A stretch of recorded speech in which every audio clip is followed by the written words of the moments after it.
గా ప్రజల్ని ఎంగేజ్ చేయాలని, మీడియాను డైవర్షన్ చేయాలని, ప్రజల అటెన్షన్ డైవర్షన్ చేయాలని. నువ్వు ఎంత డైవర్షన్ చేసినా నేను ఎడవం. నీ బొగ్గు కుంభకోణం గురించి నిలదీస్తూనే ఉంటాం. నువ్వు ఆంధ్రాకు అమ్ముడుపోయిన విధానాన్ని నిలదీస్తూనే ఉంటాం. ఎల్టీపీ పాలసీ ఇండస్ట్రీ కుంభకోణం గురించి నిలదీస్తూనే ఉంటాం. నీ పవర్ స్కామ్ గురించి నిలదీస్తూనే ఉంటాం. నీ యొక్క అవినీతి బాగోతాలు అన్ని కూడా బయట పెడుతూనే ఉంటాం. 6 గ్యారంటీల కోసం తెలంగాణ ప్రజల పక్షాన నిన్ను ప్రశ్నిస్తూనే ఉంటాం, నిలదీస్తూనే ఉంటాం. నేను ఈరోజు బీజేపీ కిషన్ రెడ్డి గారికి కూడా ఒక లేఖ రాస్తా ఉన్నా. కిషన్ రెడ్డి గారు, మీరే కేంద్ర బొగ్గు గనుల శాఖ మంత్రి. సింగరేణిలో 49% కేంద్ర ప్రభుత్వానికి వాటా ఉంది. సింగరేణిలో జరిగిన అవినీతి కుంభకోణాల గురించి నిన్న మీడియా సాక్షిగా బయటపెట్టినా. ఈ రోజు నీకు కూడా లెటర్ రాస్తా ఉన్నా. నువ్వు ఒకవేళ రేవంత్ రెడ్డితో కుమ్మక్కు కాకపోతే వెంటనే సిబిఐ విచారణకు నువ్వు ఆదేశించాలని చెప్పి కిషన్ రెడ్డి గారిని డిమాండ్ చేస్తూ I'm writing A open letter to Kishan Reddy. Kishan Reddy గారు, నేను అన్ని ఆధారాలు ఇవ్వడానికి సిద్ధంగా ఉన్నా.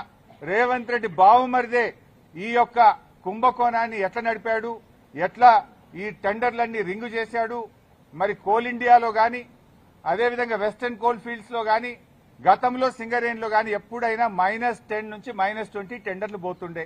ఈ సైట్ విజిట్ సర్టిఫికేట్ పెట్టిన తర్వాత మరి ఎవరెవరు టెండర్లు వేస్తున్నారో తెలిసి రేవంత్ రెడ్డి బావుమరిది ఆ కాంట్రాక్టర్లను బెదిరించి వాళ్ళు ఏ రకంగా ప్లస్ టెండర్లు ఆయన పొందిండు టెండరు, ఆయన ఎవరనుకుంటే వాళ్ళకి టెండర్ వస్తుంది, ఎవరనుకుంటే వాళ్ళకి సైట్ విజిట్ సర్టిఫికేట్ వస్తుంది.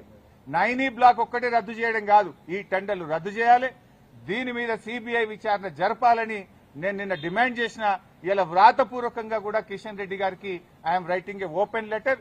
దీని మీద వెంటనే బీజేపీ స్పందించాలని, నిజానిజాలు బయటకు తీయాలని, ఈ దొంగల్ని అరెస్ట్ చేయాలని, ఈ అవినీతి సొమ్మును కక్కించాలని, ఈ రాష్ట్రానికి సింగరేణి కార్మికులకు జరుగుతున్న నష్టాన్ని మరి బయటకు తీయాలని చెప్పి మేము డిమాండ్ చేస్తా ఉన్నాం. ఎందుకంటే సింగరేణి డబ్బుతో రేవంత్ రెడ్డి ఫుట్బాల్ ఆడుతున్నాడు. 100 కోట్ల రూపాయల సింగరేణి డబ్బులను తన షోకుల కోసం ఖర్చు పెడుతుంటే ఎందుకు కిషన్ రెడ్డి గారు మౌనంగా ఉంటున్నారు, ఎందుకు బీజేపీ మౌనంగా ఉంటుందని కూడా నేను ప్రశ్నిస్తా ఉన్నా. అన్ని బయటకు రావాలంటే సిబిఐ విచారణ జరపాలని డిమాండ్ చేస్తున్నాం. సో మేము తప్పు చేయలేదు. నిన్న రాత్రి నోటీస్ ఇచ్చినా, రాత్రే హైదరాబాద్కు వచ్చినాం. ఈ రోజు న్యాయ వ్యవస్థ మీద గౌరవం ఉంది, చట్టాన్ని గౌరవిస్తాం కనుక వారు చెప్పిన సమయం ప్రకారం మేము హాజరవుతున్నాం. సమయం తీసుకునే అవకాశం ఉంది, కానీ మేము తప్పు చేయలేదు, మేము భయపడాల్సిన అవసరం లేదు. ఏ రకంగా కూడా ఈ కేసుతో మాకు సంబంధం లేదు. ఇది ఒక అక్రమ కేసు. కేవలం బురద జల్లాలని, రాజకీయాలను డైవర్ట్ చేయాలని, అటెన్షన్ డైవర్టేషన్ కోసం రేవంత్ రెడ్డి ఆడుతున్న ఒక సిల్లీ డ్రామా ఇది.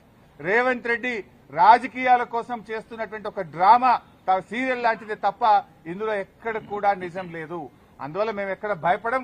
ఎన్నిసార్లు పిలిచినా వెళ్తాం, ఎక్కడికైనా వెళ్తాం. ఇప్పటికే హైకోర్టు, సుప్రీంకోర్టు ఈ ఫోన్ ట్యాపింగ్ కేసులో రేవంత్ రెడ్డి నన్ను ఇన్వాల్వ్ చేయాలని ఎన్ని ప్రయత్నాలు చేసినా హైకోర్టు కొట్టేసింది, సుప్రీంకోర్టు కొట్టేసింది. మళ్ళీ కొత్త డ్రామా పెట్టిండు. మాకు తెలుసు కేటీఆర్ గారిని ఎట్లా ఇబ్బంది పెట్టిందో మాకు తెలుసు. మా నాయకులందరినీ కూడా ఏ రకంగా ఇబ్బంది పెట్టినారో తెలుసు. నన్ను కూడా దాంట్లో భాగంగానే ఇబ్బంది పెడుతున్నావు. మీరెంత ఇబ్బంది పెట్టినా ఉద్యమించిన వాళ్ళం, తెలంగాణ సాధించిన వాళ్ళం. ఈ తెలంగాణ ప్రజలకు అన్యాయం జరిగితే మేము ఊరుకోము. ఈ తెలంగాణ ప్రజల పక్షాన నిన్ను ప్రశ్నిస్తూనే ఉంటాం. తెలంగాణ ప్రజలకు నువ్వు ఇచ్చిన హామీలు అమలయ్యేదాకా నిన్ను ప్రశ్నిస్తూనే ఉంటాం. మీ అవినీతి కుంభకోణాలు బయట పెడుతూనే ఉంటాం. నిన్ను వదిలిపెట్టే ప్రశ్నే లేదు. మాకు తెలుసు రేవంత్ రెడ్డి 3 రోజుల కిందనే స్క్రిప్ట్ వేసిపోయిండు. ఆయన వరుసగా నోటీసులు ఇవ్వాలని, ఆయన స్విట్జర్లాండ్ లో, ఆయన అమెరికాలో తిరిగొచ్చేదాకా ఈ సినిమా నడపాలి, ఈ నోటీసులు ఇవ్వాలి, వరుసగా నోటీసులు ఇవ్వాలి. రాజకీయాలు ఆయన ఉంటలేడు కనుక దీని చుట్టూ తిప్పాలి. బీఆర్ఎస్ నాయకులందరూ మున్సిపల్ ఎన్నికల మీద దృష్టి పెట్టకుండా అటెన్షన్ డైవర్షన్. సంగారెడ్డిలో ఒక ఎమ్మెల్యే మొన్ననే చెప్పిండు, మేము ఉమ్మడి మెదక్ జిల్లాలో కష్టపడి పనిచేస్తే ఒక ఆయన చెప్పిండు మొన్ననే, ఇక నేను మళ్ళీ పోటీ చెయ్యా, ఇక నేను మళ్ళీ ఓటు అడగా అని మా దెబ్బ కొడితే మొన్న ఒక నాయకుడు చెప్పిండు. రేపు కూడా నువ్వు ఎన్ని డ్రామాలు చేసినా ఖచ్చితంగా మెజారిటీ మున్సిపాలిటీలు గెలుస్తాం, ప్రజలతో ఉంటాం. ప్రజల చేత నీకు తప్పకుండా ప్రజలే నీకు బుద్ధి చెప్తారు.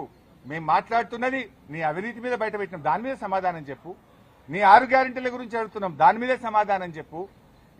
సంబంధం లేని కేసుల్లో మమ్మల్ని పిలిచి ఈ డ్రామా ఆడుతున్న వాడు ఎంతకాలం ఆడతావో నీకు సమయం దగ్గర పడ్డది. ప్రజలే నీకు తగిన గుణపాఠం చెప్తారు. తప్పకుండా మేము న్యాయపరంగా ఎలాంటి అవకాశాలు ఉన్నాయో న్యాయపరంగానే ఈ కేసును మేము ఎదుర్కొంటాం. Thank you.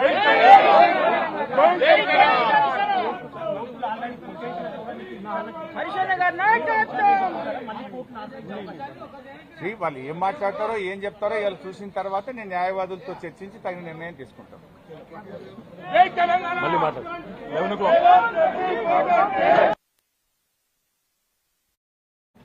నువ్వు బాండ్ పేపర్ మీద రాసిచ్చిన మహిళలకు మహాలక్ష్మి 2,500 ఎప్పుడు ఇస్తావు అని అడుగుతా ఉన్నాం. నువ్వు అవ్వ తాతలకు 4,000 పెన్షన్ ఎప్పుడు ఇస్తావు అని అడుగుతా ఉన్నాం. నీ యొక్క అక్రమాలు, నీ బొగ్గు కుంభకోణము, నీ పవర్ కుంభకోణము, నీ హిల్ టీపీ ఇండస్ట్రీస్ కుంభకోణము, నీ భూ కుంభకోణాలు అసెంబ్లీ వేదికగా ప్రజావేదికగా ఎప్పటికప్పుడు నిన్ను ప్రశ్నిస్తా ఉన్నాం. సో నీ కుంభకోణాలు బయటపడుతున్నాయి. నీ వాటాల పంచాయతీలు స్వయంగా మంత్రులే ఒకరి మీద ఒకరు బయట పెట్టుకుంటుంటే నీ పరువు పోతుందని, నీ వాటాల విషయం ప్రజలకు అర్థమవుతుందని డైవర్షన్ కోసం ఈ నోటీసులు ఇస్తున్నావు. మాకు తెలియదా? ఇవాళ కృష్ణా నీళ్లను ఆంధ్రాకి అప్పచెప్తున్నావు.